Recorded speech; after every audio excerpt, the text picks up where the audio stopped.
So Marcus's phone had been going off all week with texts from his mom asking what time to show up on Saturday. And I'm sitting there on the couch Thursday night watching him type back these one-word responses while I'm literally coordinating this entire surprise party behind his back. His favorite restaurant had this private room in the back, and I'd been planning this thing for 3 months because he kept saying nobody ever did anything special for his birthday. Always made it seem like his family forgot about him every year. Whole sob story. I'm out here contacting his college friends I'd never even met, tracking down his cousins on Facebook, making sure his mom Rosalie knew to bring his grandmother who doesn't drive anymore. Like, I went hard on this party because I actually loved this man. We'd been together 2 years, met through mutual friends at this festival thing in Raleigh back in 2023, and he seemed perfect at first, you know? He had this apartment across town that he was always weird about me coming to, kept saying it was a mess, or he had roommate drama, or whatever excuse worked that week. I'd been there maybe 4 times total in 2 years, and each time it felt like he'd scrubbed the place clean before I arrived. Nothing personal anywhere, just this weird, sterile vibe. But I figured he was just private or embarrassed about how he lived. The party was set for Saturday evening, October 5th. I told Marcus we were just doing a quiet dinner, just us two, got him to agree to meet me at the restaurant at 7. Meanwhile, I had 40 people hiding in that back room ready to scream surprise. His mom was there with his grandmother, his sister flew in from Atlanta, his boys from college were already 3 beers deep, and I'm standing there in this dress I bought specifically for tonight feeling like the best girlfriend ever. Marcus walks in right on time and I'm walking him toward the back going, "They have this special menu tonight I wanted to check out." When we get to the doorway and everyone jumps out screaming, "Surprise!" and his face does this thing where he looks absolutely terrified for a split second before forcing a smile. I caught it but figured he was just shocked, you know? Everyone's hugging him and taking photos and his mom is crying because her baby's turning 28 and I'm just glowing thinking I nailed this whole thing. We're about 45 minutes into the party. Music playing, people eating these appetizers I specifically ordered because Marcus mentioned he liked them once 6 months ago, and his friends are giving speeches about college memories. I had this whole cake situation planned. 3-tier thing with his favorite flavors, and the waitstaff brings it out with candles, and everyone's singing. Marcus looks uncomfortable as hell, but I'm thinking he's just not used to being the center of attention. Then the door to the private room slams open. This girl I have never seen in my entire life comes running in and she's sobbing, like full-on hyperventilating, and there's an older woman behind her who I'm guessing is her mother based on the resemblance. The music cuts off. Everyone stops singing mid-word. And this girl is screaming at Marcus going, "You can't ignore me anymore and I'm 3 months pregnant," and everyone in the room goes completely silent. Marcus's face goes from uncomfortable to absolutely white. Like every drop of blood just evacuated his body. His mom Rosalie gasps super loud and his grandmother drops her fork. Everyone's just frozen staring at this scene and I'm standing there next to Marcus with the cake knife in my hand thinking, what the actual fuck is happening right now? The girl turns to me, tears streaming down her face, and goes, "Who are you?" Just like that. And I'm so shocked I just automatically respond, "I'm his girlfriend of 2 years." The way her face crumpled I will remember forever. She starts crying harder and screaming, "He told me he was single and we've been together for 10 months. Her mother starts laying into Marcus, yelling about how he needs to take responsibility. How dare he do this to her daughter, calling him every name in the book. His mother Rosalie is staring at him with her mouth open and his sister is recording this on her phone, which in the moment felt absolutely insane but honestly good for the evidence. Marcus is trying to talk but nothing's coming out and I'm just standing there holding this cake knife thinking I spent 3 months planning this party for a man who was living an entire second life. The girl, later found out her name is Heidi, pulls out her phone and starts showing me photos. And I'm looking at these pictures and it's definitely Marcus. There's photos of them at restaurants I'd never been to, at some beach trip that must have happened when he told me he was at a work conference. And then she's swiping through and there's photos of them in an apartment that I recognize. It's his apartment, the one he never wanted me at. And in these photos, it looks completely different. There's photos on the walls, there's decorations, there's her stuff visible in the background. She's showing me pics like, look, we went to the mountains last month, and meanwhile, I'm remembering Marcus told me he couldn't do anything that weekend because he had a major work deadline. Her mother Marjorie is still screaming at Marcus about the baby, about doctor appointments he missed, about how he promised he'd tell his family soon. His mother Rosalie looks like she might pass out. His friends have their phones out filming, and I can already imagine this going viral on whatever group chats they're in. The grandmother is asking someone to explain what's happening. Marcus finally finds his voice and starts going, "This isn't what it looks like," and trying to reach for my arm. I stepped back so fast I almost knocked over the cake table. "Don't fucking touch me," was the first thing I managed to say clearly. Heidi is crying and asking him how could you do this to me, and her mom is demanding he take a paternity test, and everyone at this party I spent months planning is watching this man I loved get exposed as the absolute trash he is. I asked him, very directly, "Is this girl pregnant with your baby?" And he starts stuttering going, "I don't know, and it's complicated and we need to talk about this privately." Heidi screams, "It's not complicated, you got me pregnant," and shows me what looks like ultrasound photos on her phone dated from last month. Marcus tries to pull the whole "everyone calm down. Let's discuss this like adults" routine, and I lost it. I told him there's nothing to discuss. I just found out my boyfriend of 2 years has been living with another woman who is carrying his child. His mother is crying now. His sister is calling him disgusting. and his friends are all backing away like they don't want to be associated with this mess. One of them muttered, "Bro, what the fuck?" Heidi's mother is demanding Marcus acknowledge this baby right now in front of everyone. Rosalie is asking Marcus if this is true in this heartbroken voice. Marcus is trying to do damage control, but it's way too late. Heidi is showing me more photos, and there's ones from his apartment that are clearly recent, like within the last few weeks. And I had seen him just 3 days ago when he told me he loved me. The restaurant manager comes in asking if everything is okay, because apparently people in the main dining room can hear the yelling. Marcus has the audacity to try to escort me out to talk privately, and I very loudly told him I'm not going anywhere with him. Heidi is demanding to know how long we've been together, and when I say 2 years, she loses it even more because apparently Marcus told her he'd been single for 3 years after a bad breakup. His entire life was a lie. The traveling for work? Probably time with her. The apartment I couldn't visit? Their shared place? The weekends he was busy? With her? And I'm standing here at this party I planned where I invited his mother to celebrate him while this poor girl is pregnant and just found out she's the other woman, except actually I'm the other woman? Or we're both the other woman. I don't even know. What I do know is I walked out of that party, left the cake, left Marcus standing there with both his families and both his girlfriends, and went home. Tamara, my best friend, followed me out and drove me home because I was shaking too hard to drive myself. And I'm sitting here now trying to process that the man I loved and planned a future with was living an entire double life, and I had no idea. First update. Saturday night after Tamara drove me home, I basically just sat on my couch in that stupid expensive dress staring at the wall. My phone started blowing up around 9 p.m. Marcus was calling over and over, his text going from, "We need to talk," to "Please let me explain," to "I love you, please just listen." His mother Rosalie was calling too, leaving these heartbroken voicemails about how she had no idea and how sorry she was and how she raised him better than this. Even his sister sent me this long message about how she always thought I was too good for him, and she was sorry I got dragged into his mess. I didn't answer any of them Saturday night. I got in the shower still wearing the dress because I couldn't deal with taking it off, just stood there until the water ran cold, then crawled into bed. Tamara stayed over and kept bringing me water and telling me I needed to eat something, but I felt physically ill every time I thought about food. Sunday morning, I woke up to 73 notifications. Marcus had apparently been texting me all night. These long, rambling messages that started as apologies and devolved into excuses. Reading through them while drinking coffee made me want to throw up. He was saying things like the situation with Heidi is complicated, and we weren't technically together when it started, and I never meant for anyone to get hurt. Around 11 a.m., I'm sitting there trying to figure out what to do about my stuff that's at his place. I had clothes there, my good hair straightener, some jewelry, books I'd been meaning to grab, when someone starts pounding on my apartment door. I look through the peephole, and it's Marcus standing there looking absolutely destroyed, wearing the same clothes from the party.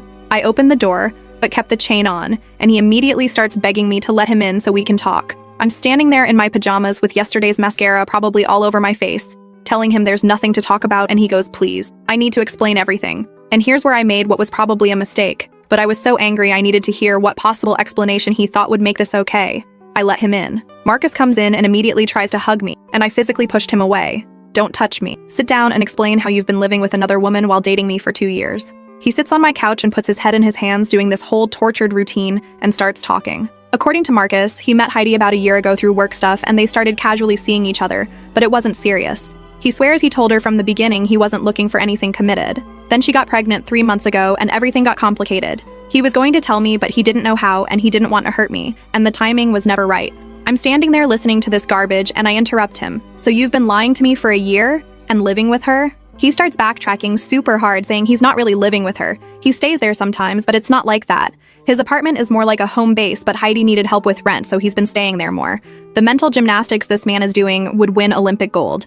I asked him directly why she has photos of them in his apartment going back months, and he goes, "She probably took those when she visited. But that place is definitely his, not theirs." Then I asked about the pregnancy, and he gets this panicked look and starts saying he's not even sure it's his. Heidi could be lying about the timeline. He asked her to take a paternity test, but she refused. And I'm listening to him throw this pregnant girl under the bus while sitting in my apartment lying to my face, and something just clicked.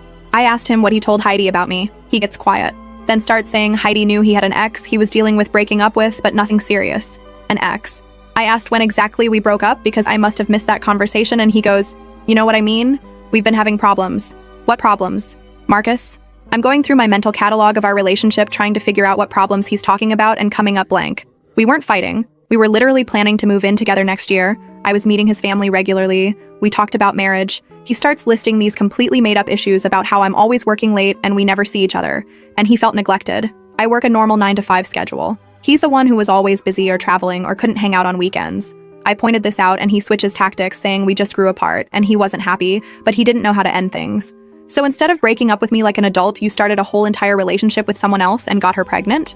Marcus starts crying at this point, saying he messed up so bad and he loves me and he can fix this and we can work through it. How exactly are we going to work through you having a baby with another woman? He goes, the baby might not even be mine, and even if it is, we can figure it out. Maybe he won't be super involved. Maybe Heidi will be reasonable about co-parenting. The way he's talking about this unborn child like it's a problem to be managed rather than a human being he created is making me physically ill. I asked him point blank if he's in love with Heidi, and he swears he's not. She's just someone he got involved with during a confusing time. I'm the one he wants to be with. So I asked him to show me his phone, just unlock it and hand it over so I can see these text conversations with Heidi, where he told her he wasn't serious. He refuses. Starts going on about privacy and trust, and how if I loved him, I wouldn't need to see his phone to believe him. I told him I'm way past trusting anything that comes out of his mouth, and if he wants any chance at explaining himself, he needs to show me the messages. He's still refusing, getting defensive, saying I'm being unreasonable and controlling. This man who has been lying to me for possibly our entire relationship is calling me unreasonable.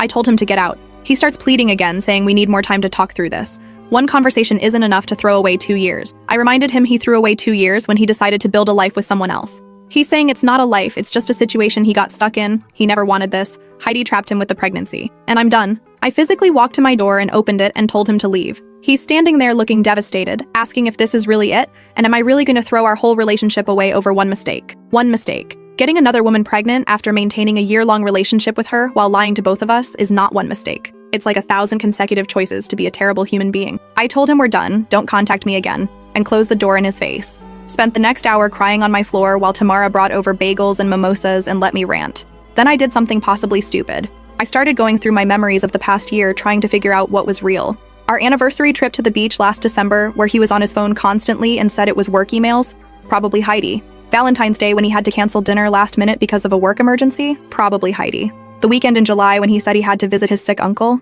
probably Heidi. My phone buzzes and it's Rosalie calling again. I actually answered this time because I figured I deserved some answers from his family. She's crying immediately, apologizing over and over, saying she had no idea Marcus was seeing anyone else. She thought I was his only girlfriend. She's so ashamed of him. I asked her if she knew about the apartment situation and she goes, "What do you mean? He lives alone across town in that studio." A studio? Heidi's photos showed a 2-bedroom place. Rosalie starts asking me questions about what I know, and I'm telling her about the double life thing, and she's getting more and more upset. Apparently, Marcus told his family he was living alone and struggling with money, which is why they'd been helping him with rent sometimes. She's realizing he was probably using their money to maintain this second household. Then she drops this bomb. Marcus's grandmother had given him $15,000 last year as an early inheritance to help him get stable, and apparently he told the family he used it for his apartment deposit and furnishing the place. I'm doing math in my head, realizing Marcus has been financially manipulating his entire family while living this double life. Rosalie is devastated, saying she needs to talk to her mother about this.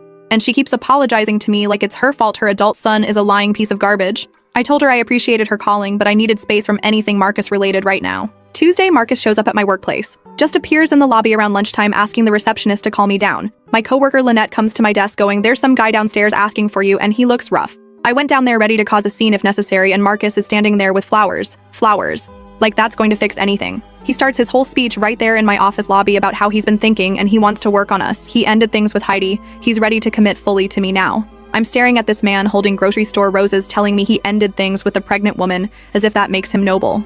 I asked him very calmly what ending things means when she's carrying his child, and he goes, they agreed to co-parent, but nothing romantic. It's over between them. Did you take a paternity test? No, but he's pretty sure it's his based on timing. So you have a pregnant ex-girlfriend who lives in your actual apartment while you're standing here with cheap flowers trying to win back the woman you've been lying to? He starts getting frustrated, saying I'm not understanding. He's choosing me. He wants use. Can't I see he's trying to make this right? I told him making it right would have been not cheating in the first place and walked away. He followed me to the elevator saying we need to talk more. One real conversation where we're both calm. Maybe we can meet for dinner. I turned around and very clearly said if he showed up at my work again, I'd call security. And if he came to my apartment, I'd call the police. His face did this thing like he couldn't believe I was serious.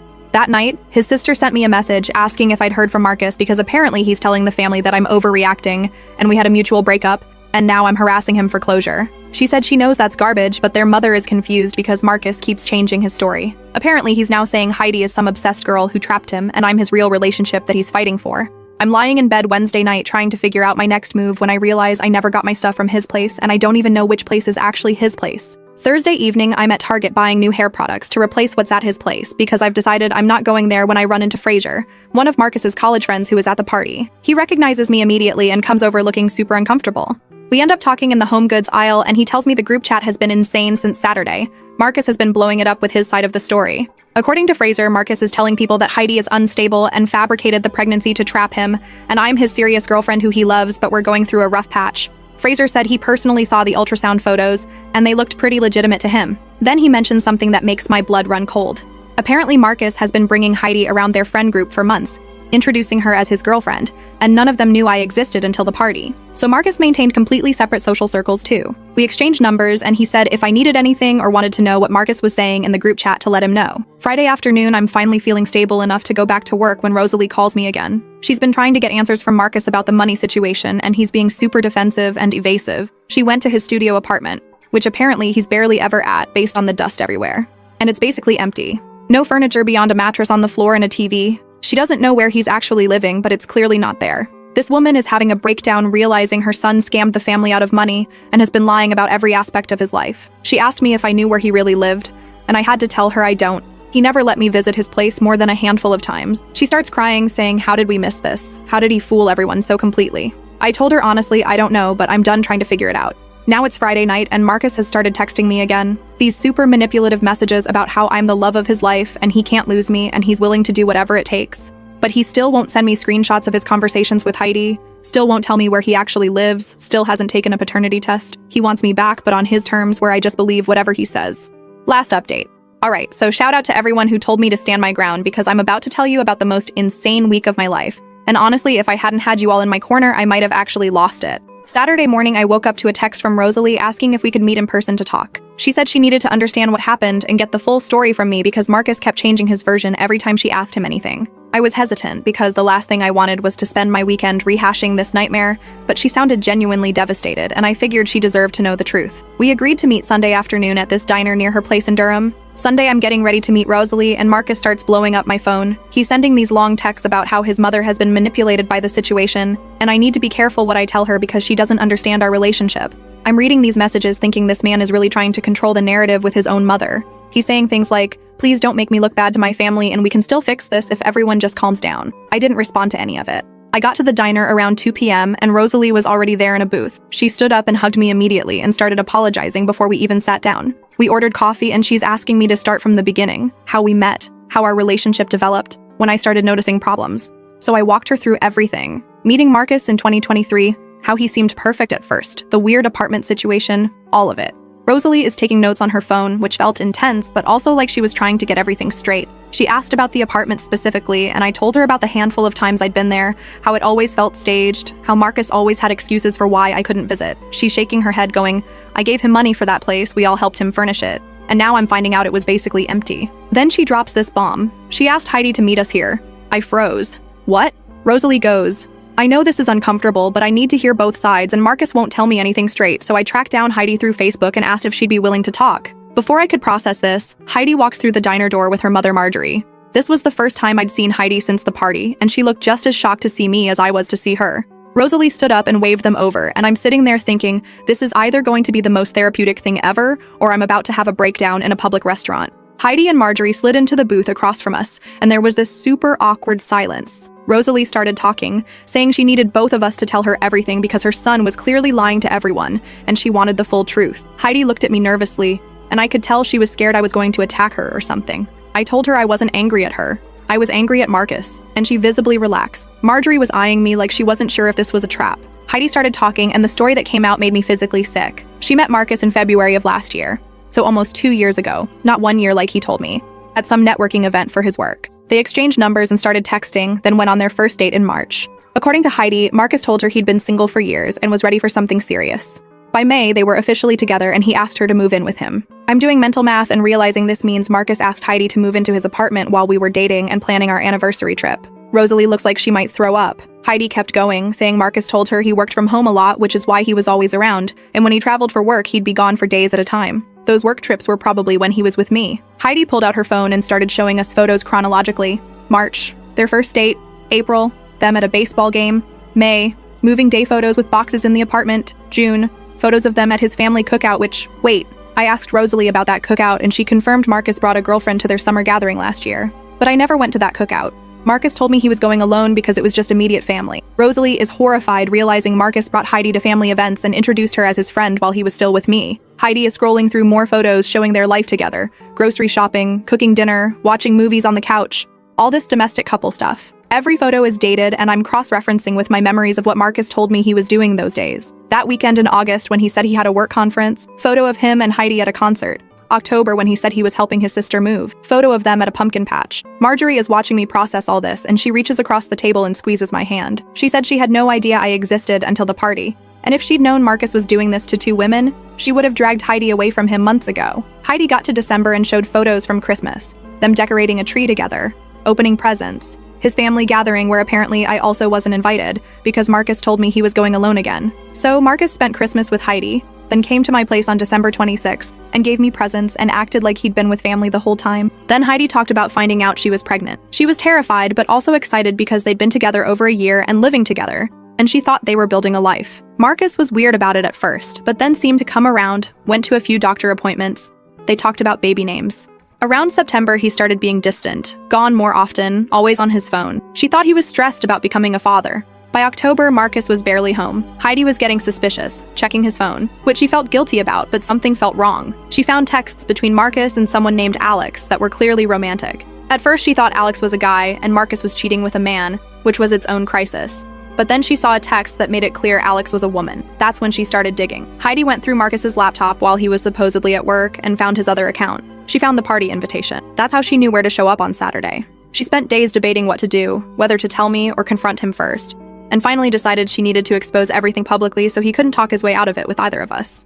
I'm sitting there listening to this and feeling so many emotions I can't even name them all. Marjorie starts asking questions about money, and that's when things got even more complicated. Apparently, Marcus told Heidi he was paying full rent on their apartment, but he needed her to contribute to utilities and groceries. Heidi had been giving him several $100s a month since she moved in, but Rosalie said she and Marcus's grandmother had been helping with his rent on what they thought was his studio apartment. So where was all that money going? Rosalie asked both of us what we wanted to do moving forward. Heidi said she needed Marcus to acknowledge the baby and be involved financially at minimum, and she wanted a paternity test not because she doubted it was his, but because she wanted legal documentation. I said I wanted nothing to do with Marcus ever again, and I needed to get my belongings back from wherever he actually lived. Rosalie said she'd help with both of those things. We were wrapping up this extremely heavy conversation when Marcus walked into the diner. Just strode in like he had some sixth sense we were all there talking about him. His face when he saw all 4 of us sitting together was priceless. Pure panic. He tried to immediately turn around and leave, but Rosalie stood up and yelled his name. The entire diner turned to look.